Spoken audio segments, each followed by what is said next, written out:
Hello दोस्तों, welcome to Arjun warrior education channel. Arjun warrior education channel में आपका स्वागत है। आज हम लोग फटाफट जीके स्टैटिक जीके सीरीज में पार्ट 2 वीडियो लेकर के आए हैं, जो अभी हम स्टार्ट कर रहे हैं। जो क्या है, देखिए, यूरोपीय महाद्वीप से स्टार्ट करेंगे। परा प्रायद्वीपों का प्रायद्वीप कहा जाता है यूरोपीय महाद्वीप को। प्रायद्वीपों का प्रायद्वीप कहा जाता है यूरोपीय महाद्वीप को। यूरोप की सबसे लंबी नदी वोल्गा नदी है। यूरोप की सबसे लंबी नदी वोल्गा नदी है। यूरोप की सबसे लंबी नदी वोल्गा नदी है। फैशन की नगरी के रूप में जाना जाता है फ्रांस को। फैशन की नगरी फ्रांस को फैशन की नगरी के रूप में जाना जाता है फ्रांस को। फैशन की नगरी के रूप में जाना जाता है फ्रांस को। विश्व का अन्न भंडार के रूप में यूक्रेन को कहा जाता है। विश्व का अन्न भंडार यूक्रेन को कहा जाता है। विश्व के अन्न भंडार के रूप में यूक्रेन को माना जाता है। प्रसिद्ध ब्लैक फॉरेस्ट जर्मनी में स्थित है। प्रसिद्ध ब्लैक फॉरेस्ट स्थित है कहाँ? जर्मनी में। प्रसिद्ध ब्लैक फॉरेस्ट स्थित है जर्मनी में। झीलों का देश कहा जाता है फिनलैंड को। झीलों का देश कहा जाता है फिनलैंड को। झीलों का देश कहा जाता है फिनलैंड को। यूरोप का भारत कहा जाता है इटली को, कृषि प्रधान देश होने के कारण। यूरोप का भारत कहा जाता है इटली को, कृषि प्रधान देश होने के कारण। फ्रांस को यूनाइटेड किंगडम से अलग करता है इंग्लिश चैनल। फ्रांस को यूनाइटेड किंगडम से अलग करता है। फ्रांस को यूनाइटेड किंगडम से अलग करता है English channel. Playground of Europe के नाम से जाना जाता है स्विट्जरलैंड को। प्लेग्राउंड ऑफ यूरोप के नाम से जाना जाता है स्विट्जरलैंड को। प्लेग्राउंड ऑफ यूरोप के नाम से जाना जाता है स्विट्जरलैंड को। इटली की गंगा पो नदी को कहा जाता है। इटली की गंगा पो नदी को कहा जाता है। इटली की गंगा पो नदी को कहा जाता है। काकेशस राज्य के रूप में जाना जाता है जॉर्जिया, आर्मेनिया और अजरबैजान को। काकेशस राज्य के रूप में जाना जाता है जॉर्जिया, आर्मेनिया एवं अजरबैजान को। जॉर्जिया, आर्मेनिया और अजरबैजान को काकेशस राज्य के रूप में जाना जाता है। विभिन्न देश और उनके बीच स्थित पर्वत। पर्वत देखिए, पिरेनीज पर्वत है फ्रांस और स्पेन के मध्य। पिरेनीज पर्वत है फ्रांस के और स्पेन के मध्य। पिरेनीज फ्रांस और स्पेन के मध्य। पिरेनीज पर्वत है फ्रांस और स्पेन के मध्य। आल्प्स पर्वत है फ्रांस और इटली के मध्य। आल्प्स पर्वत फ्रांस और इटली के मध्य। आल्प्स पर्वत फ्रांस और इटली के मध्य। जुड़ा पर्वत फ्रांस और स्विट्जरलैंड। जुड़ा फ्रांस और स्विट्जरलैंड। जुड़ा पर्वत फ्रांस और स्विट्जरलैंड। जुड़ा पर्वत फ्रांस और स्विट्जरलैंड के मध्य। वासजेस पर्वत फ्रांस और जर्मनी के मध्य। वासजेस पर्वत फ्रांस और जर्मनी के मध्य। वासजेस पर्वत फ्रांस और जर्मनी के मध्य। वासजेस पर्वत, जेस मतलब फ्रांस और जर्मनी के मध्य। खड़ा है अंटार्कटिका में भारत ने अपना पहला शोध केंद्र स्थापित किया दक्षिणी गंगोत्री 1983 में। अंटार्कटिका में भारत ने अपना पहला शोध केंद्र स्थापित किया था दक्षिणी गंगोत्री के नाम से, जो 1983 में अंटार्कटिक में भारत ने अपना पहला शोध केंद्र स्थापित किया था दक्षिण गंगोत्री 1983 ईस्वी में। अंटार्कटिक में भारत ने अपना दूसरा शोध केंद्र स्थापित किया था मैत्री 1989 में। मैत्री 1989 में पहला शोध केंद्र अंटार्कटिका में जो स्थापित किया था उसका दक्षिणी गंगोत्री नाम था 1983 में। और दूसरा जो किया था शोध केंद्र स्थापित उसका नाम था मैत्री 1989 में। कहा है कि पल्लव वंश का संस्थापक सिंह विष्णु पल्लव सिंह विष्णु। इस वंश की राजधानी पल्लव वंश की राजधानी कांचीपुरम भी थी। मत विलास प्रहसन के लेख महेंद्र वर्मन प्रथम इसी वंश से संबंधित है। मत विलास प्रशंस लेख के अनुसार महेंद्र वर्मन प्रथम किससे? पल्लव वंश के से ही संबंधित है। पल्लव वंश से ही संबंधित है। महाबलीपुरम के एकाशम या रथ मंदिर का निर्माण कराया था नरसिंह वर्मन प्रथम ने। महाबलीपुरम के रथ मंदिर या एकाशम मंदिर का निर्माण कौन करवाया था? नरसिंह वर्मन प्रथम ने। और इसने वातिपी कोंड की उपाधि धारण की थी। ये नरसिंह प्रथम को किसकी उपाधि धारण की थी? वातिपी कोंड की उपाधि धारण की थी कौन? नरसिंह वर्मन प्रथम ने। कांचीपुरी स्थित कैलाश मंदिर का निर्माण करवाया था नरसिंह वर्मन द्वितीय ने।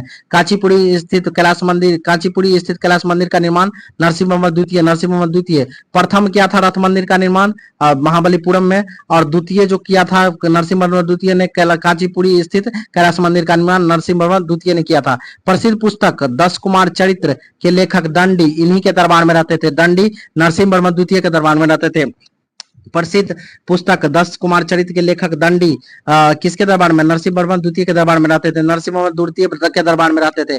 गुप्त वंश का संस्थापक कौन था? श्रीगुप्त। गुप्त वंश का संस्थापक श्रीगुप्त। गुप्त वंश का प्रथम महान सम्राट चंद्रगुप्त प्रथम।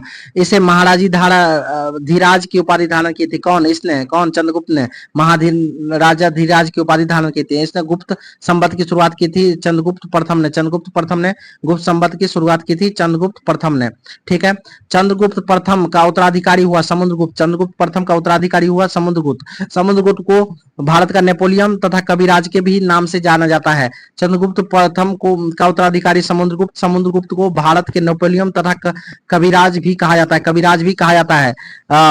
समुद्रगुप्त ने परम भागवत की उपाधि धारण की थी। समुद्रगुप्त ने परम भागवत की उपाधि धारण की थी। समुद्रगुप्त ने परम भागवत की उपाधि धारण की थी।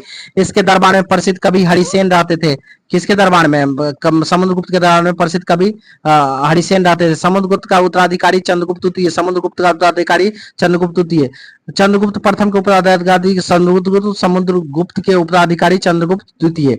इसके शासनकाल में फाइयान भारत आया था, चंद्रगुप्त द्वितीय के शासनकाल में। इसके दरबार में कालिदास, धनतोड़ी, बड़ा मिहिर जैसे विद्वान रहते थे। किसके दरबार में? चंद्रगुप्त द्वितीय के दरबार में कालिदास, धनतोड़ी और बड़ा मिहिर जैसे विद्वान रहते थे। चंद्रगुप्त द्वितीय का उत्तराधिकारी हुआ कुमारगुप्त।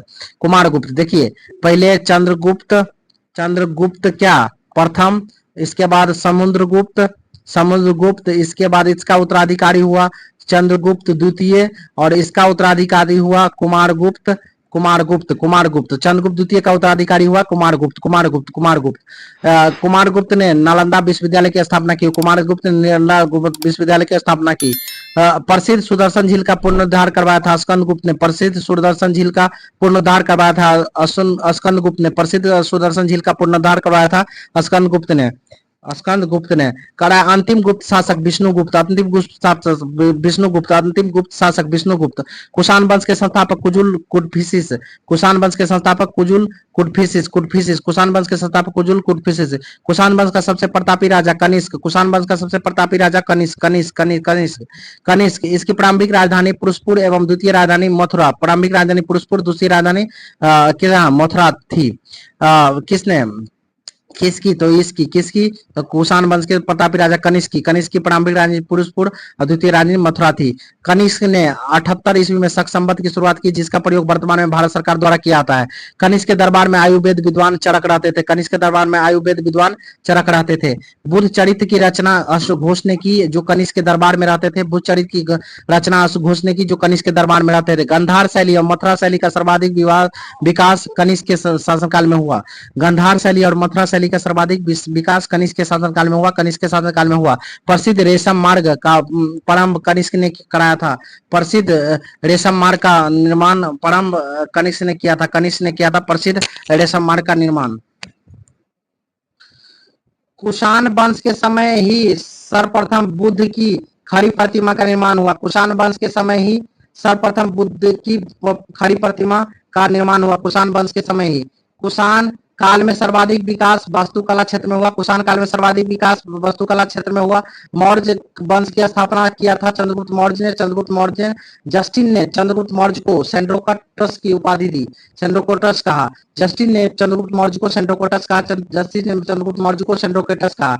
मुद्रा राक्षस में चंद्रगुप्त मौर्य के लिए बिसल शब्द का प्रयोग किया गया है। मुद्रा राक्षस में चंद्रगुप्त मौर्य के लिए बिसल शब्द का प्रयोग किया गया है। बिसल, बिसल शब्द का प्रयोग किया गया है। चाणक्य चंद्रगुप्त मौर्य का प्रधानमंत्री था। चाणक्य चंद्रगुप्त मौर्य का प्रधानमंत्री था। चाणक्य चंद्रगुप्त मौर्य का प्रधानमंत्री था। चाणक्य द्वारा लिखित अर्थशास्त्र पुस्तक का संबंधित है राजनीति से। चाणक्य द्वारा लिखित अर्थशास्त्र पुस्तक संबंधित है राजनीति से। राजनीति से चंद्रगुप्त मौर्य ने 305 में सेल्यूकस निकेटर को हराया था। चंद्रगुप्त मौर्य ने 305 में सेल्यूकस निकेटर को हराया था। चंद्रगुप्त मौर्य ने 305 में सेल्यूकस निकेटर को हटाया था। सेल्यूकस निकेटर का राजदूत मेगास्थनी चंद्रगुप्त मौर्य के दरबार में आया था। सेल्यूकस निकेटर का राजदूत मेगास्थनी चंद्रगुप्त मौर्य के दरबार में आया था। इंडिका पुस्तक की रचना मेगास्थनी जी के द्वारा। इंडिका पुस्तक की रचना मेगास्थनी के द्वारा। चंद्रगुप्त मौर्य जैन धर्म का अनुयायी था तथा इसे ने भद्रबाहु से जैन धर्म की दीक्षा ली थी। चंद्रगुप्त मौर्य जैन धर्म के अनुयायी था तथा इसने भद्रबाहु से जैन धर्म की दीक्षा ली थी। चंद्रगुप्त मौर्य का उत्तराधिकारी बिंदुसार। चंद्रगुप्त मौर्य का उत्तराधिकारी बिंदुसार। इसे अमित्र घात के नाम से भी जाना जाता है। बिंदुसार को अमित्र घात के नाम से जाना जाता है। चंद्रगुप्त मौर्य का उत्तराधिकारी बिंदुसार। बिंदुसार को अमित्र घात से नाम से जाना जाता है। इसे वायु पुराण में बिंदुसार को भद्रसार कहा गया है। वायु पुराण में बिंदुसार को भद्रसार कहा गया है। वायु पुराण में बिंदुसार को भद्रसागर कहा गया है। जैन धर्म के सिंहसेन कहा गया है। जैन धर्म में बिंदुसार को सिंहसेन कहा गया। जैन धर्म में बिंदुसार को सिंहसेन कहा गया। जैन धर्म में बिंदुसार को सिंहसेन कहा गया। बौद्ध विद्वान तारानाथ ने बिंदुसार को 16 राज्यों का विजेता कहा। बौद्ध विद्वान तारानाथ ने बिंदुसार को 16 राज्यों का विजेता कहा, 16 राज्यों का विजेता कहा। बिंदुसार का उत्तराधिकारी हुआ अशोक और 269 ईस्वी पूर्व मगध की राजगद्दी पर बैठा अशोक। 269 ईस्वी पूर्व मगध की राजगद्दी पर अशोक बैठा। अपने राज्याभिषेक के समय अवंती का राज्यपाल था कौन? अशोक अवंती का राज्यपाल था। पुराणों में अशोक को अशोक वर्धन कहा गया, अशोक वर्धन कहा गया है। मास्की तथा गुर्जा अभिलेख में इसका नाम अशोक मिलता है, अशोक मिलता है। ब्राभू अभिलेख में अशोक ने स्वयं को मगध का सम्राट बताया। ब्राभू अभिलेख में अशोक ने स्वयं को मगध का सम्राट बताया। ब्राभू अभिलेख में अशोक ने स्वयं का मगध का सम्राट बताया। अशोक अपने राज्याभिषेक के 10 वर्ष में बौद्ध गया तथा 20वें वर्ष में लुम्बिनी की यात्रा की। अशोक ने अपने राज्याभिषेक के 10वें वर्ष में बौद्ध गया तथा 20वें वर्ष में लुम्बिनी की यात्रा की। 10वें वर्ष में बौद्ध गया और 20वें वर्ष में लुम्बिनी की स्थापना की। अशोक ने 261 ईस्वी में कलिंग पर आक्रमण कर उसकी राजधानी तोसली पर अधिकार कर लिया। अशोक ने 261 ईस्वी में कलिंग पर आक्रमण कर उसकी राजधानी तोसली पर अधिकार कर लिया। इसने उपगुप्त नामक बौद्ध भिक्षु से बौद्ध धर्म की दीक्षा ली। उपगुप्त नामक बौद्ध भिक्षु से बौद्ध धर्म की दीक्षा ली। इसका सबसे लंबा सबसे छोटा अभिलेख, सबसे लंबा अभिलेख अशोक का क्या है? 7वां अभिलेख रुमदई, रुमदई। इसका सबसे लंबा एवं सबसे छोटा अभिलेख करमसब। सबसे लंबा अभिलेख है 7वां अभिलेख और सबसे छोटा है रुमेदई, रुमेदई अभिलेख, रुमेदई अभिलेख। अशोक के समय मौर्य साम्राज्य में प्रांतों की संख्या 5 थी। अशोक के समय मौर्य साम्राज्यों में प्रांतों की संख्या 5 थी। इसने भारत में सर्वप्रथम शिलालेखों का प्रचलन शुरू किया जिसमें समानतः ब्राह्मणी, खरोष्टी और ग्रीक और अरमाइक लिपि का प्रयोग किया गया। अशोक के शिलालेख में किसका उपयोग किया गया था? सर्वप्रथम शिलालेखों का प्रचलन किया अशोक। अशोक के शिलालेख में सर्वप्रथम ब्राह्मणी, खरोष्टी, ग्रीक और अरमाइक लिपि का प्रयोग किया गया था। अशोक के पहले शिलालेख में पशु बलि की निंदा की गई है और छठे शिलालेख में आत्म नियंत्रण की शिक्षा दी गई है। पहले में पशु बलि की निंदा, छठे में आत्म नियंत्रण की शिक्षा दी गई है। मौर्य वंश ने लगभग 137 वर्षों तक शासन किया। मौर्य वंश ने लगभग 137 वर्ष तक शासन किया। महाजनपद और उसकी राजधानी, महाजनपद और राजधानी मगध, गिरिब्रिज और राजगिरी। मगध, गिरिब्रिज, राजगिरी। मगध में गिरेगा राज करेगा, मगध, गिरी और राजगिरी। कौशल श्रावस्ती, कौशल श्रावस्ती, कौशल अंग है, चंपा है, अंग है, अंग अंग में चंपा खिलेगा, अंग चंपा। अवंती, उज्जैन, अवंती, उज्जैन, उज्जैन, अवंती, अवंती, उज्जैन, उज्जैन। भज्जी, वैशाली, वैशाली, वैशाली, भज्जी, वैशाली, भज्जी, भज्जी, वैशाली, भज्जो, वैशाली। मल्ल, कुशावती, मल्ल, कुशावती, कुशावती, मल्ल, मसल, कुशावती। काशी का वाराणसी, काशी का राजधानी कहाँ? बनारसी, वाराणसी, वाराणसी। पंचाल का अहिछत्र और काम्पिल, पंचाल का राजधानी अहिछत्र और काम्पिल, अहिछत्र और काम्पिल। वत्स का राजधानी कौशाम्बी, वत्स महाजन जनपद का राजधानी कौशाम्बी, कौशाम्बी, कौशाम्बी। चेदी, शक्तिमती, चेदी, शक्तिमती, चेदी, शक्तिमती। करू का इंद्रप्रस्थ, करू का इंद्रप्रस्थ, करू का इंद्रप्रस्थ। मत्स्य, विराटनगर, मत्स्य का राजधानी कहाँ है? विराटनगर, मत्स्य का राजधानी विराटनगर। कंबोज, बोझ उठा के हाटक चलो, हाट चलो, कंबोज का हाटक, कंबोज का हाटक। सुरसेन, सुरसेन, सुरसेन मथुरा, सुरसेन का राजधानी मथुरा, सुरसेन का राजधानी मथुरा। अस्मक का पोटली, अस्मक का पोटली, अस्मक का पोटली, अटमक का पोटली, अस्मक का पोटली। गांधार का राजधानी तक्षशिला, गांधार का राजधानी तक्षशिला। बिम्बिसार ने किसे हराकर अपने राज्य मगध में मिलाया था? ब्रह्मदत्त को हराकर। बिम्बिसार ने ब्रह्मदत्त को हराकर अपने राज्य मगध में मिला लिया था। बिम्बिसार ने किसे हराकर अंग राज्य को मगध में मिलाया था? ब्रह्मदत्त को हराकर अंग राज्य को मगध में मिलाया था बिम्बिसार ने। बिम्बिसार ने मगध की राजधानी राजगिरी बनाई थी। बिम्बिसार ने मगध की राजधानी राजगिरी बनाते। बौद्ध बिम्बिसार ने भगवान बुद्ध की सेवा में राजवैद्य जीवक को भेजा था। बिम्बिसार ने भगवान बुद्ध की सेवा में राजवैद्य जीवक को भेजा था। बिम्बिसार की हत्या उसकी पुत्र अजातशत्रु ने कर दी। बिम्बिसार की हत्या उसके पुत्र अजातशत्रु ने कर दी। अजातशत्रु को कुनिक के नाम से भी जाना जाता है, अजातशत्रु को कुनिक के नाम से भी जाना जाता है। इसने 32 वर्षों तक मगध पर शासन किया। अजातशत्रु ने, अजातशत्रु की हत्या उसके पुत्र उदयन ने किया। अजातशत्रु की हत्या उसके पुत्र उदयन ने किया। उदयन ने पाटलिग्राम की स्थापना की। शिशुनाग ने अपनी राजधानी पाटलिपुत्र से वैशाली स्थापित किया। पाटलिपुत्र से वैशाली स्थापित किया। शिशु अब कालाशोक ने अपनी राजधानी वैशाली से पाटलिपुत्र स्थापित किया। कालाशोक ने अपनी राजधानी वैशाली से पाटलिपुत्र स्थापित किया, वैशाली से पाटलिपुत्र स्थापित किया। बिम्बिसार ने किसे हराकर अंगराज को मगध में मिलाया था? ब्रह्मदत्त को। बिम्बिसार ने ब्रह्मदत्त को हराकर अंगराज को मगध में मिलाया था। इसने मगध की राजधानी, बिम्बिसार ने मगध की राजधानी राजगिरी को बनाया, राजगिरी को बनाया। बिम्बिसार ने मगध की राजधानी राजगिरी को बनाया। बिम्बिसार ने भगवान बुद्ध की सेवा में राजवैद्य जीवक को भेजा। बिम्बिसार ने बुध की सेवा में राजवेद जीवक को भेजा, जीवक को भेजा। बिम्बिसार की मृत्यु उसके पुत्र हाथों हुआ, बिम्बिसार की हत्या उसके पुत्र अजातशत्रु ने की। कौन की? अजातशत्रु ने की थी, अजातशत्रु ने की थी बिम्बिसार की हत्या, अजातशत्रु ने की थी, ठीक है। बिम्बिसार की हत्या कौन की थी? अजातशत्रु ने। अजातशत्रु को कुनिक उपनाम से जाना जाता था, अजातशत्रु को कुनिक उपनाम से जाना जाता था, अजातशत्रु को कुनिक उपनाम से जाना जाता था। अजातशत्रु ने लगभग 32 वर्षों तक मगध पर शासन किया, अजातशत्रु ने लगभग 32 वर्षों तक मगध पर शासन किया। अजातशत्रु की हत्या उनके पुत्र उदयनी ने किया था, अजातशत्रु की हत्या उनके पुत्र उदयनी ने किया था। उदयनी ने पाटलिग्राम नामक स्थान की स्थापना किया था, और उदयनी ने पाटलिग्राम की स्थापना की थी। उदयनी ने पाटलिग्राम की स्थापना की थी। शिशुनाग अपनी राजधानी पाटलिपुत्र से वैशाली स्थापित किया, शिशुनाग अपनी राजधानी पाटलिपुत्र से वैशाली स्थापित किया। कालाशोक ने अपनी राजधानी को वैशाली से पाटलिपुत्रा स्थापित किया, कालाशोक ने अपनी राजधानी को वैशाली से पाटलिपुत्रा स्थापित किया, वैशाली से पाटलिपुत्रा स्थापित किया। बिम्बिसार बौद्ध धर्म का अनुयायी था, जबकि अजातशत्रु प्रारंभ में जैन धर्म का तथा बाद में बौद्ध धर्म का अनुयायी बना। बिम्बिसार बौद्ध धर्म का अनुयायी था, लेकिन अजातशत्रु शुरुआती दौर में जैन धर्म और बाद में बौद्ध धर्म का अनुयायी बना। अजातशत्रु जैन धर्म बौद्ध धर्म दोनों का अनुयायी बना था, प्रारंभ में जैन धर्म का, बाद में किसका? बौद्ध धर्म का। लेकिन बिम्बिसार बौद्ध धर्म का अनुयायी था। शिशुनाग का उत्तराधिकारी कालाशोक, शिशुनाग का उत्तराधिकारी कालाशोक। शिशुनाग वंश का अंतिम राजा नंदीवर्धन था, शिशुनाग वंश का अंतिम राजा नंदीवर्धन था। नंद वंश का संस्थापक महानंद पंथ था। नंद वंश का अंतिम शासक घनानंद था। चंद्रगुप्त मौर्य ने घनानंद को पराजित कर मौर्य वंश की स्थापना की, बौद्ध धर्म के संस्थापक गौतम बुद्ध थे, गौतम बुद्ध का जन्म 563 ईसा पूर्व लुम्बिनी नेपाल में हुआ था, 563 ईसा पूर्व लुम्बिनी नेपाल में हुआ था। गौतम बुद्ध की मृत्यु 483 ईसा पूर्व कुशीनगर उत्तर प्रदेश में चूर्ण द्वारा भोजन करवाने से हो गया था, ठीक है। इसके बाद क्या है, इसके गौतम बुद्ध के बचपन का नाम सिद्धार्थ था। गौतम बुद्ध ने 6 वर्ष की कठिन तपस्या के उपरांत 35 वर्ष की आयु में फल्गु नदी के किनारे ज्ञान की प्राप्ति हुई। किसको? गौतम बुद्ध को।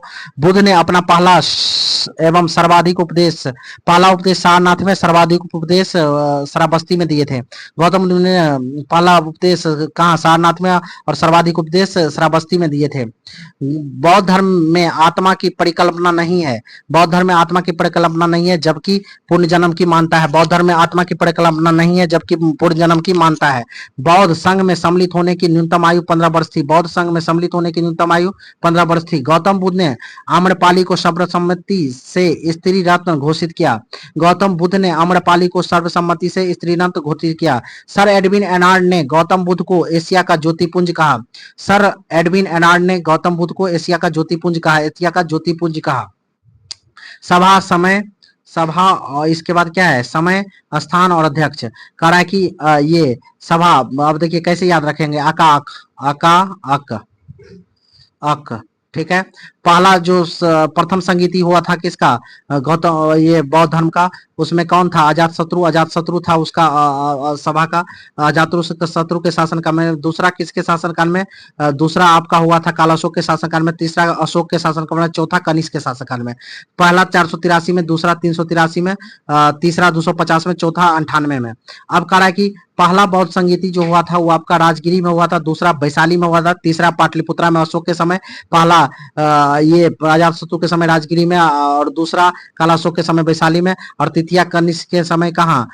कनिष्क के समय श्रीनगर में, कुंडबल्लम में, ठीक है। पहला के अध्यक्षता कौन किया था? पहला बौद्ध संगीति का अध्यक्ष था जो आपका क्या था? महाकश्यप, दूसरा का सवाकामी, तीसरा का मोगलीपुत्र, चौथा का वसुमित्र। जैन धर्म के संस्थापक थे कौन? ऋषभदेव। जैन धर्म के संस्थापक थे ऋषभदेव। जैन धर्म के 22वें तीर्थकार थे अरिस्टिनेमी, और 23वें तीर्थकार थे पार्श्वनाथ। 22वें अरिस्टिनेमी, 23वें तीर्थकार थे पार्श्वनाथ। अब महावीर स्वामी जैन धर्म के महावीर स्वामी क्या हुए? जैन धर्म के 24वें तीर्थकार और अंतिम तीर्थकार हुए जैन धर्म के महावीर स्वामी। इसके बाद महावीर स्वामी का जन्म 540 ईसा पूर्व में कुंडलग्राम वैशाली में हुआ था। महावीर स्वामी का जन्म 540 ईस्वी में कुंडलग्राम वैशाली में हुआ था। महावीर स्वामी का मृत्यु 468 ईस्वी पूर्व में पावापुरी नालंदा में हुआ था। पावापुरी नालंदा में हुआ था। महावीर स्वामी की मृत्यु 468 ईस्वी पूर्व में पावापुरी नालंदा में हुआ था। महावीर के बचपन का नाम वर्धमान था। महावीर के बचपन का नाम वर्धमान था। इन्होंने 30 वर्ष की आयु में सन्यासी जीवन को स्वीकारा तथा 12 वर्ष की कठिन तपस्या के उपरांत ऋजुपालिका के नदी के तट पर साल वृक्ष के नीचे ज्ञान को प्राप्त किया। महावीर ने अपने शिष्यों को 11 गंधर्वों में विभाजित किया। महावीर ने अपने शिष्यों को 11 गंधर्वों में विभाजित किया।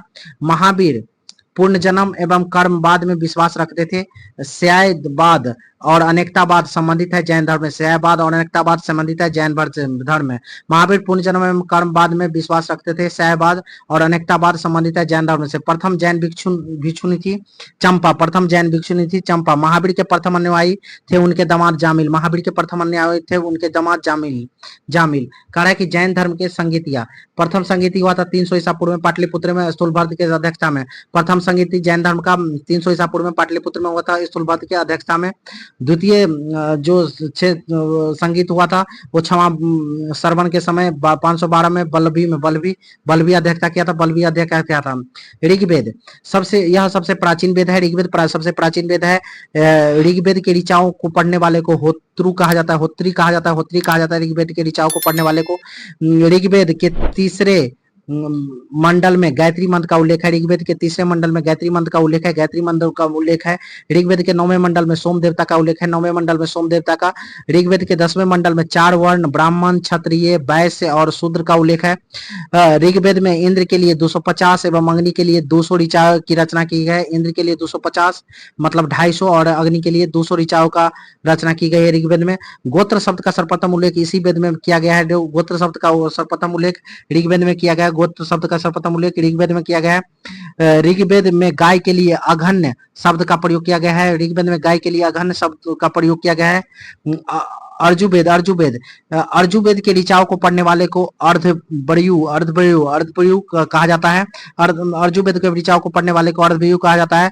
यज्ञों के नियम विधि विधानों का संकलन मिलता है। अर्जुवेद में बलिदान विधि का उल्लेख है। अर्जुवेद में बलिदान विधि का उल्लेख है। अर्जुवेद में गद और पद दोनों में है। अर्जुवेद गद और पद दोनों में है। अर्जुवेद गद और पद दोनों में है। अर्जुवेद गद और पद दोनों में है। सामवेद इसके ऋचाओं को पढ़ने वालों को उद्रात्री कहा जाता है। सामवेद के ऋचाओं को पढ़ने वाले को उद्रात्री कहा जाता है। इस वेद में भारतीय संगीत का जनक कहा जाता है। सामवेद को भारतीय संगीत का जनक कहा जाता है। अथर्ववेद इस वेद में अथर्ववेद जो है अथर्ववेद में सर्वप्रथम औषधि का उल्लेख मिलता है। अथर्ववेद में सर्वप्रथम औषधि का उल्लेख मिलता है। इसमें सभा एवं सपति प्रजापति की 2 पुत्रियां हैं। अथर्ववेद में सभा एवं सपति प्रजापति की 2 पुत्रियां हैं। वेदों की संख्या कहते हैं 4। वेदों की संख्या 4 है। वेदांग की संख्या 6 है। वेदों की संख्या 4 वेदांग की संख्या 6 वेदांग की संख्या 6। पुराणों की संख्या 18 पुराणों की संख्या 18। उपनिषदों की संख्या 108 उपनिषदों की संख्या 108 उपनिषदों की संख्या 108। करा की प्रमुख दर्शन एवं उनके उसके प्रवर्तक दर्शन और प्रवर्तक योग के पतंजलि, न्याय के गौतम, न्याय गौतम करेगा। सांख्य कपिल, चवार्क प्रवर्तक चवार्क है। इसके बाद वैश्विक